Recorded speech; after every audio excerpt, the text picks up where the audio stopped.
manje maningangiboni eduze kwakhe ingoba umfazi womuntu ngeke ngikwazi ukuhlala nginamathele kuyena. Professionally, you can't be invited in a meeting and then when you invite abantu bakho. Uyilindele lento.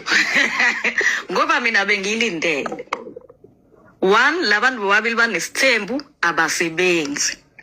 Isithembu bafethu siyayidinga imali. Umuntu uma enesithembu engenayo imali uyaphaphalaza. Ingakho ngisasimbona nge-election edlule wasuka MK wakwe-ANC wabuya kwe-ANC waya kwe-MK wasuka lapho waphinde waya kwi-EFF. Guys, umuntu enesithembu nje khululeka vele uzosidayisa kalula. I was anticipating it. One of the reasons why I'm anticipating it. Ungizwe nophakela bafana ngokuthi basondelene namakhosi. Basondelene nabantu abame kahle empilweni and they've been around political spaces but ama careers abo are stagnant. So March and March for them was an opportunity to grow. Baphinde bayibonakalise nabo ukuthi khona banokwenza empilweni. Nathi siyabazi ukuthi bekuvele kuzophunyuka lapho nalapho. But sithe ngoba we need ama numbers. Ngeke sithi hayi wena phuma ngobunjani njani.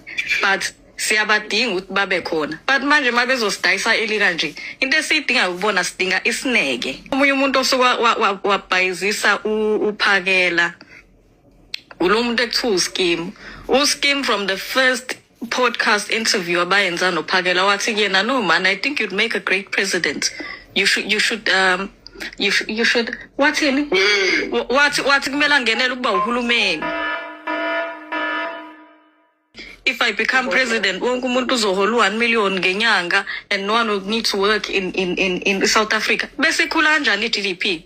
Because manje makuzongena abantu bazosebenza la, then imali goes out of the country, then we are leaking financially. Our GDP doesn't grow. Eventually we'll be printing imali, singenzi imali in the country. Uskim right now, if we are bheka myeza, Uskim bahamba no phakela everywhere manje. Uphakela ugqoka isuti manje yazi ngizokusendela isithombe sama match okuqala uphakele ehamba lapho. Wena myeza into engiyithanda ukuthi uyamazi uphakela isafaka lento engathi iduku esalwa namabhinqa naye ixakakele. Ningamboni manje ngoba seqhamuke kwi-March and March but i-March and March I think one of the reasons umuntu odonse abantu ungizwe uphakela unakho ukukhuluma kahle but naye unolimo nenhlabathi kakhulu unenkani futhi akaboniseki enye into eyinkinga enye into uphakela ubeyikhansela le-IFP.